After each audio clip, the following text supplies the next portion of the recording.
হচ্ছে আপনি পড়বেন, আপনার পরিবারে যারা রয়েছে তাদেরকেও নামাজ পড়ার কথা বলতে হবে। সুবহানাল্লাহ বলেন। আপনি পড়বেন, আপনার ওয়াইফ পড়ে না, আপনি নামাজ কায়েম করলেন না, আল্লাহর হুকুম সঠিকভাবে মানলেন না। আপনি নামাজ পড়েন, আপনার ছেলে নামাজ পড়ে না, আপনি পরিপূর্ণ নামাজি না। আপনার নামাজ আল্লাহ কতটুকু গ্রহণ করবে একমত আমার আল্লাহ ভালো জানে। কিন্তু আপনি আপনার সন্তানকে নামাজের জন্য অর্ডার করলেন না, আপনার ওয়াইফকে নামাজের জন্য বললেন না, আপনার ছোট ভাইকে নামাজের জন্য উপদেশ দিলেন না, আপনার ছোট বোনকে নামাজের শিক্ষা দিলেন না, নামাজের জন্য তাকে দাওয়াত করলেন না, আহ্বান করলেন না। মনে রাখবেন, আপনি শুধু শুধু একা একা নামাজ পড়ে হাসরের ময়দানে নামাজ নিয়ে দাঁড়ান, অসুবিধা নাই। আল্লাহ আপনার আমলনামা দেখবে, দেখার পরে ফেরেশতারা বলবে, আল্লাহ তোমার এই বান্দা সারা জীবনে এক ওয়াক্ত নামাজও কাজা দেয় নাই। আল্লাহ বলবে, ভালো কথা, ঠিকই তো আছে, আমার বান্দা দেখেছি, দেখা যায় যে সারা জীবন সব নামাজি আদায় করছে, কোনো নামাজি কাজা দেয় নাই। তো ফেরেশতারা বলবে, যেহেতু আল্লাহ তোমার হুকুম মানছে, নামাজ পড়ছে, আর নামাজ হলো বেহেশতের চাবি, আসসালাতু মিফতাহুল জান্নাহ, নামাজ যেহেতু বেহেশতের চাবি, আল্লাহ তোমার বান্দা তো বেহেশতের চাবি তো অর্জন করে নিয়ে আইছে দুনিয়া থেকে, তাহলে তাকে কি করো, জান্নাত দাও। আল্লাহ বলবো, একটু দাঁড়াও, আরো হিসাব আছে, আরো কি হিসাব আছে। আল্লাহ ফেরেশতাদেরকে বলবে যে তোমরাও এটা ভালো করে জানো, আমার বান্দা দুনিয়াতে নামাজ পড়ছে, শুধু শুধু একা একা নামাজ পড়ছে, নিজের চিন্তাই করছে, নিজে কেমনে বাঁচবে সেই চিন্তায় তার জীবনটা পার করছে। কিন্তু আমার এই বান্দা ঘরের মুরব্বী ছিল, সে একলা নামাজ পড়ছে, জীবনে তার বউরে নামাজ পড়ার কথা বলে নাই, তার সন্তানকে নামাজের শিক্ষা দেয় নাই, মেয়েকে নামাজের শিক্ষা দেয় নাই, বন্ধু বান্ধব যারা আছে তাদেরকে নামাজের দাওয়াত দেয় নাই, নামাজের কথা বলে নাই। তা আমার এই বান্দা নামাজ পড়ছে কিন্তু নামাজ তো কায়েম করে নাই, ঠিক কিনা বলেন? আর আল্লাহ বলবে, আমি কোরআনে বলেছি নামাজ পড়ার জন্য না, নামাজ কায়েম মানে প্রতিষ্ঠা করার জন্য। আর নামাজ প্রতিষ্ঠা মানে হচ্ছে আমি পড়ব, আমার ওয়াইফ পড়বে, আমার সন্তান পড়বে, আমার বাবা মা যদি বেনামাজি হয় বাবা মাকেও নামাজ পড়ার জন্য তাদেরকে বুঝাবো, আমার ছোট ভাই ছোট বোন তাদেরকে শাসন করার অধিকার আমার আছে, তাদেরকেও নামাজের জন্য প্রয়োজনে শাসন করব। এরকম ভাবে যদি চেষ্টা অব্যাহত রাখে তাহলে নামাজ কায়েম হয়ে যায়। সুবহানাল্লাহ বলেন।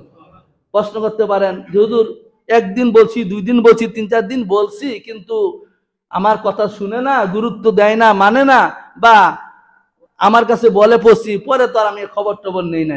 এত সহজ না। মনে রাখবে সম্মানিত হাজিরিন, আপনি ফ্যামিলির অভিভাবক, আপনার ইনকামে আপনার ফ্যামিলি চলে, আর আপনার অবাধ্য যদি আপনার সন্তানেরা হয়, আর সেই অবাধ্যতা যদি হয় আল্লাহর হুকুমের বিরুদ্ধে, আমার আপনার নবীজির সুন্নাহর বিরুদ্ধে, আপনি মুসলমান ইমানদার দাবি করেন, আপনার ফ্যামিলির অভিভাবক হয়েও আপনার ফ্যামিলি আপনি ঠিক করতে পারলেন না, আপনি কখনো সঠিক ইমানদার মুমিন মুসলমান দাবি করার যোগ্যতা রাখেন না, ঠিক কিনা বলেন? কারণ হচ্ছে আপনি অভিভাবক, আপনার প্রয়োজন যতগুলো স্টেপ দরকার সেগুলো আপনাকে পালন করতে হবে। প্রথমে একবার বুঝান, অনুরোধ করেন, তাকে নামাজের হিকমত শিক্ষা দেন, বুঝান, মানলো না। দ্বিতীয়বার একটু কড়া সুরে বলেন, দমকের সুরে বলেন, সেটাও মানলো না। তৃতীয়বার প্রয়োজন শাসন করার যদি ওই বয়সটা তার থাকে, ছোট থাকে, তাহলে শাসন করেন, সেটাও মানলো না। শাসন করা যায় না, সন্তান বড় হয়ে গেছে, আমার থেকে বড় দেখা যায়, উপযুক্ত হয়ে গেছে, শাসন করব কিভাবে? ইসলাম বলে, যদি তোমার সন্তান এমন হয়, তোমার পরিবারের মধ্যে এমন কেউ থাকে, তোমার অবদ্ধ থাকে, তার সাথে সম্পর্ক ছিন্ন করে দাও, একমাত্র আমি আল্লাহর খুশির জন্য। সুবহানাল্লাহ বলেন। তাহলে তুমি ইমানদার। আমরা এটা করি? হ্যাঁ, আমরা তো এটা করতে পারি না। আমরা আমাদের হাত পা বাঁধা। অনেকে বলি কিভাবে করব, আমার পুতে আমাকে চালায়, আমার সন্তান আমাকে খরচ দেয়, আমার অমুকের টাকা পয়সা দেয়, আমি চলি, তো তার সাথে সম্পর্ক ছিন্ন করলে আমি তো অসহায় হয়ে যাব, এরকম বলি না? এটা হচ্ছে দুর্বল ইমানদারের পরিচয়। মনে রাখবেন, আল্লাহর খুশির জন্য যদি আমি কারোর সাথে সম্পর্ক ছিন্ন করতে হয়, সম্পর্ক ছিন্ন যদি করি আমার আল্লাহর খুশির জন্য, সত্যিকার অর্থে যদি সেটা হয়, তাহলে আপনার আমার হতাশ হওয়ার তো কিছু নাই, আছে বলেন? আছে। দুনিয়ার সমস্ত কিছু যদি আপনাকে ফেলে চলে যায়, আপনার থেকে দূরে সরে যায়, চলে যাক, অসুবিধা নাই। কারণ রব্বে কারিম, আমার আল্লাহ তো আমার সাথে আছে, আমার নবী তো আমার সাথে আছে। এই ভরসা বিশ্বাস যদি থাকে তাহলে মনে করবেন আপনার মধ্যে পরিপূর্ণ ঈমান আছে। সুবহানাল্লাহ বলেন। কারণ কারণ একটাই, ভাই মারা গেলে কিন্তু কেউ আপন না, মারা গেলে কিন্তু আমার আপনাকে একাই কবরে যেতে হবে, যাইতে হবে না বলেন? এই বিষয়গুলো খুবই গুরুত্বপূর্ণ বিষয়, মনে রাখবেন সম্মানিত হাজিরিন। তারপরে মা বোনদেরকে বলি, অনেক মা বোনরা আছে নিজে নামাজ পড়ে, জামাই নামাজ পড়ে না, আছে না এরকম? অনেক মা বোনের আছে যে নিজে কিন্তু খুব নামাজি, তাহাজ্জুদ নামাজ পড়ে, নফল নামাজ পড়ে, নফল রোজা রাখে। অনেক মা বোনরা আছে নফল রোজাও কিন্তু রাখে, কিন্তু জামাই এমনে চলে হেমনে চলে। হ্যাঁ, জামাই মানে নামাজের ধারে কাছেও না। জামাই রে জীবন একবার কয় না যে মসজিদে যাও না কেন, বা মসজিদে জামাই যে যায় না কখনো ঝগড়াও করে নাই, এরকম মহিলা আছে না বলে? ডরে ডরে হাই হাই জামাইয়ের সাথে কি তর্ক করবো, তার উনার হিসাব উনি দিব, আমার হিসাব আমি দিলাম, বাইসে গেলাম, এরকমটা মনে করেন অনেক মা বোনরা আছেন। মনে রাখবেন মা বোন, আপনাদেরকে বলছি, আপনাদের সম্মানের সাথে বলছি, আপনারা যদি আপনাদের হাজবেন্ডকে নামাজের শিক্ষা বা নামাজের উপদেশ বা নামাজের জন্য অনুরোধ না করেন, নামাজ পড়ার জন্য যদি আপনারা গুরুত্ব না দেন, আপনাদেরও খবর আছে, আপনাদের হিসাব দিতে হবে। আপনারা মা বোন যারা রয়েছেন, আপনাদের সন্তানদেরকে যদি নামাজের জন্য তাগিদ না দেন, তাহলে আপনাদের খবর আছে। মনে রাখবেন, একজন লোক এক আল্লাহর ওলির কাছে গেছে, গিয়া বলল, ইয়া আল্লাহর ওলি, আমার সন্তান তো আমার কথা শুনে না, আপনি বলছেন সন্তানকে নামাজে নিয়ে আসতে, ছোট সন্তান, তাকে বুঝায় অনুরোধ করি, কিন্তু সকালে সে ঘুম থেকে উঠে না, এমন ভাবে ঘুমায়, তাকে চেষ্টা করি উঠে না, তার মাও ডাকে আমিও ডাকি, ডাকাইতে পারি না, সন্তানকে মসজিদ নিয়ে যাইতে পারি না, এখন কি আর করব বলেন? থাক, চিন্তা করি ছোট মানুষ ঘুমাক, ছোট মানুষ কি ঘুমাক, ফজরের সময় আর মসজিদে নিতে পারি না। তখন আল্লাহ ওলি জবাব দিছে কি জানেন? আল্লাহ ওলি বলছে, আচ্ছা ঠিক আছে, আপনার সন্তানকে আপনি উঠাইতে পারেন না, ঘুম থেকে ডাকতে পারেন না, সমস্যা নেই, যদি আপনার ঘরে এই মুহূর্তে আগুন লাগে, যদি আগুন লাগে, তাহলে আপনি বাবা হইয়া কি করবেন? তখন ওই বাবা উত্তর দে, হাই হাই, তাইলে তো আগুন লাগলে তো আমি যেমনে পারি ঘুম থেকে না উঠলে মাথা তুইলা কুলো তুইলা হইলো আমার সন্তানটা আমি বাইর করব। ওই আল্লাহ বলে, আপনার সন্তানকে আপনি উপদেশ দিচ্ছেন নামাজের জন্য, আপনার ওয়াইফকে ডাকছেন না নামাজ পড়ার জন্য, আপনি হয়তো দেখতেছেন না, কিন্তু সে আগুনের মধ্যে জ্বলতেছে, আগুনের মধ্যে, দুনিয়ার আগুনে জ্বলতেছে, কিন্তু আপনি সেটা বুঝতে পারছেন না, আপনি সেটা দেখছেন না। ঠিক তেমন ঘরে আগুন লাগলে যেমন ভাবে আপনার সন্তানকে আপনি ডাক দেন নামাজের জন্য, উঠান ঘুম থেকে, মনে রাখবেন দুনিয়াতে যদি এরকমটা করেন, হাসরের ময়দানে আপনিও আগুন থেকে বেঁচে যাবেন, আপনার সন্তান, আপনার ওয়াইফও সেই দুজকের আগুন থেকে বেঁচে যাবে। সুবহানাল্লাহ বলেন।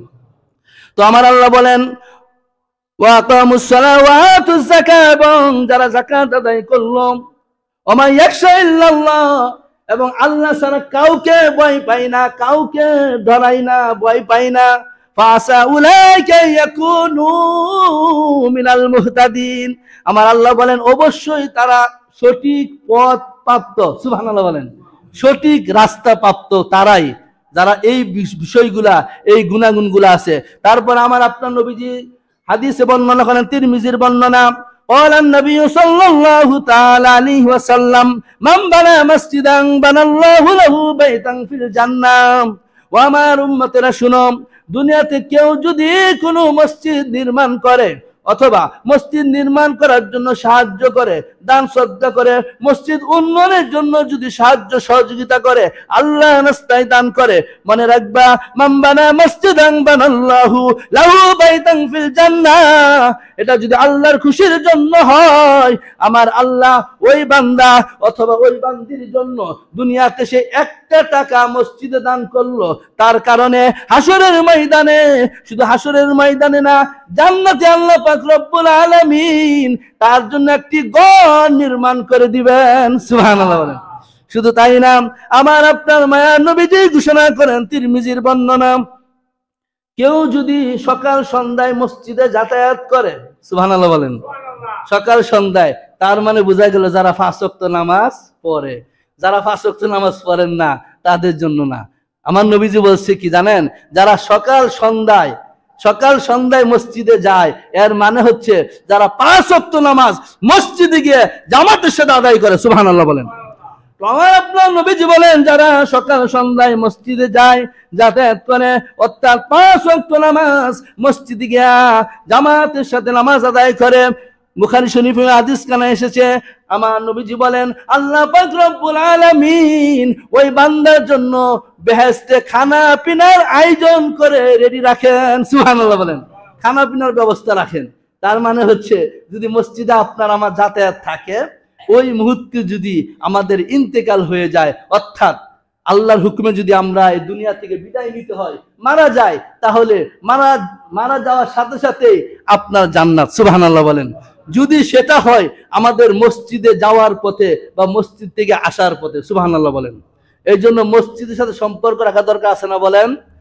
সম্মানিত হাজিরিন, মনে রাখবেন একটা কথা, সময় শেষ, একটা কথা মনে রাখবেন, আপনারা আজকে মসজিদে আসছেন সবাই, মাশাআল্লাহ মসজিদটা পরিপূর্ণ হয়েছে, কত সুন্দর লাগে, লাগে না বলেন?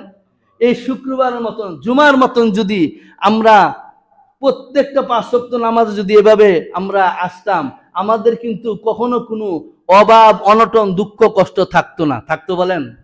আমরা কিন্তু জানি না যে 5 ওয়াক্ত নামাজের কতগুলা ফজিলত আছে। আমরা যারা 5 ওয়াক্ত নামাজ পড়ি, মনে রাখবেন যারা 5 ওয়াক্ত রেগুলার নামাজি, তাদেরকে যে আল্লাহ কত ধরনের বিপদ থেকে আল্লাহ হেফাজত করে আমরা নিজেরাও জানি না। যারা আমরা 5 ওয়াক্ত নামাজ পড়ি, আপনারা যারা পড়েন 5 ওয়াক্ত নামাজ মসজিদের সাথে গিয়া, তাদেরকে যে কত ধরনের বিপদ আপদ থেকে আল্লাহ হেফাজত করতেছে আমরা নিজেরাও কল্পনা করতে পারি না। এই জন্য মনে রাখবেন সম্মানিত হাজিরিন, এই ক্ষণিকের দুনিয়ায়, ক্ষণিকের মায়ায়, ব্যস্ততা অজুহাত দেখাইয়া, কাজের অজুহাত দেখাইয়া আপনি নামাজ বাদ দিতেছেন। আপনার মতন বড় বুকা, বড় গাধা এই জগতে আর কেউ নাই, ঠিক কিনা বলেন? কারণ হচ্ছে মুসলমান যদি আজ মুসলিম হয়ে যদি আপনি মুসলমান দাবি করেন, তাহলে আমাদের আসল কাজ বাদ দিয়ে আপনি নকল কাজ করেন কেন? আপনি তো আসল কইরা পরে নকলটা করবেন, ঠিক না বলেন? কারণ আসল হচ্ছে আল্লাহর কাজ, আসল হচ্ছে আল্লাহর কাজ, আল্লাহর হুকুম মানা। তারপরে নকল কাজ হচ্ছে আমাদের দুনিয়াদারি, দুনিয়ার ব্যস্ততা, সমস্ত কিছু, এটা হচ্ছে পরে। আসলটা হচ্ছে আল্লাহর হুকুম মানা। কেন আসল? কারণ হচ্ছে এই দুনিয়ার জীবন হচ্ছে 70 বছর, 80 বছর, 90 বছর, বড় জোর 100 বছর। কথা বলেন ঠিক না? এটা হচ্ছে স্থায়িত্ব, এটা হচ্ছে দুনিয়ার স্থায়িত্ব আমাদের, বড় জোর 70, 80, 90, 100 বছর। এর কম হইতে পারে, বেশি হইতে পারে, এটা আমার আল্লাহ ভালো জানে। কিন্তু আখিরাতের স্থায়িত্ব শুরু আছে, শেষ নাই, ঠিক কিনা বলেন? আখিরাতের জীবনটা হচ্ছে যেটা শুরু আছে শেষ নাই। এজন্য মনে রাখবেন আসল হচ্ছে ওইটা আর নকল হচ্ছে এইটা। এই নকলের মায়ের কারণে আপনি আসল বাদ দিতেছেন।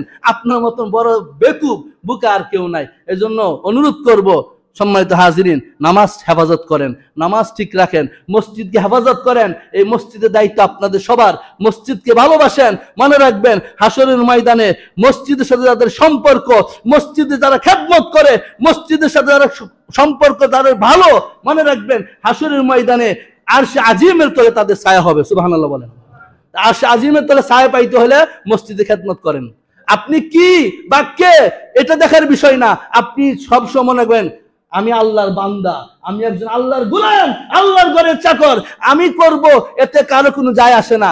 কে কি বললো না বললো এটা দেখবেন না, আপনি দেখবেন আমার আল্লাহ খুশি কিনা। সুবহানাল্লাহ বলেন। আমার আল্লাহ আমার প্রতি রাজি কিনা, এই বিষয়টা যদি আমাদের অন্তরে রাখতে পারি, ইনশাআল্লাহ তাআলা আল্লাহ আমাদেরকে হেদায়েতের রাস্তা দেখায় দিবেন। আল্লাহ আমাদের সকলকে কবুল করুক। ওমা তাওফিক ইল্লা বিল্লাহ।